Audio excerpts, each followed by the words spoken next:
Məni izləyən hər kəsə Allahın salamı olsun. Bu günləri mən sizlərlə qışlıq yarpaq bağlamasının ən asan və ən qeyri-adi üsulla paylaşacağım. Nə suda qoymayacaqsınız, nə içinə noxud atmayacağıq, nə buğda atmayacağıq, nə qaynatmayacağıq.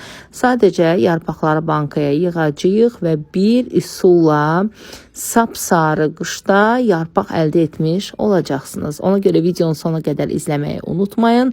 Like edərək də kanalıma dəstək olmağı unutmayın. Əvvəlcə onu qeyd edim ki, qışlıq yarpaq bağlamaq istəyirsinizsə tam da mövsümüdür. Yəni may ayı məhz yarpaq mövsümüdür. Çalışın yarpaq bağlayan zaman ağ şandan istifadə eləyəsiniz. Çünki çox gözəl olur, ətirli olur, nazik olur, tüksüz olur yarpaq. İri-iri yarpaqları isə mən çox vədə sırf sarma dolması üçün hazırlayıram. Onu, yəni hamısını seçirəm. İriləri bir bankaya yığıram, xırdaları bir bankaya. Bankanı tərtəmiz yuyuram. İçini quruluyuram. Yəni bankada 1 qram belə olsun su olmur. Daha sonra yarpaqların hamısını ölçülərinə görə ayırıram və bir qom, belə deyim də, harasa bir 60-70 yarpağı bir büküm belə edib bankanın içərisinə yerləşdirirəm. Bu bir bankadan yarım kilo ətin dolması hazırlanır. Yəni 500 qram ətin dolmasına bu banka kifayət edir. Baxın, bankanın içində hamısını eyni qayda ilə yığıram yarpaqları. Və onu da qeyd edeyim ki, yarpağı yumuram. Niyə görə yumuram? Çünki su dəyməməlidir yarpağa. Qışda onsuz da açanda yuyuruq da yarpağı. Və gələk əsas məsələyə. Yarpaqların hamısını yığdıqdan sonra bizə hər bankaya bir balaca, belə deyim də, bir bağlamalı bükümlük salfet kağız lazım olacaq. Nəyə görə? Salfet kağızı yandırırıq, elə yana-yana da bankanın üzərinə yerləşdirib həmən qapağını bağlayırıq. Bu neynir yarpağa?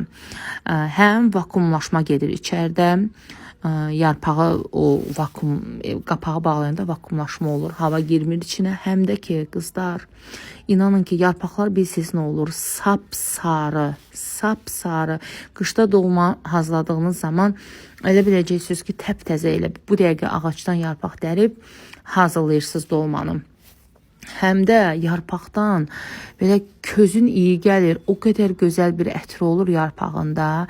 Yəni nə xarab olmur. 2 il belə, 3 il belə bu yarpaq bankası qalsın. Sizdə inanın ki, nə xarab olmayacaq,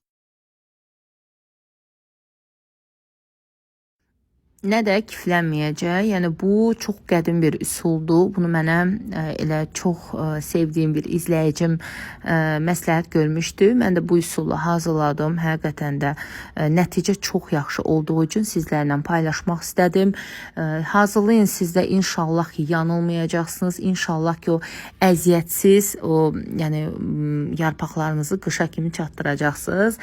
Yəni suda qaynatmaq üsulu da var kanalımda. Noxudla hazırlanan üsul da var kanalımda, amma mən sizə deyim ki, ən idealı, ən idealı elə məhz bu üsuldur. Ona görə də rahatlıqla hazırlaya bilərsiniz. Bu qədər. Göz haqqınızı halal edin. Allah hər kəsin süfrəsini bol ruzu bərəkətli etsin. Heç kimin gözü, heç kimin qazanda qalmasın inşallah.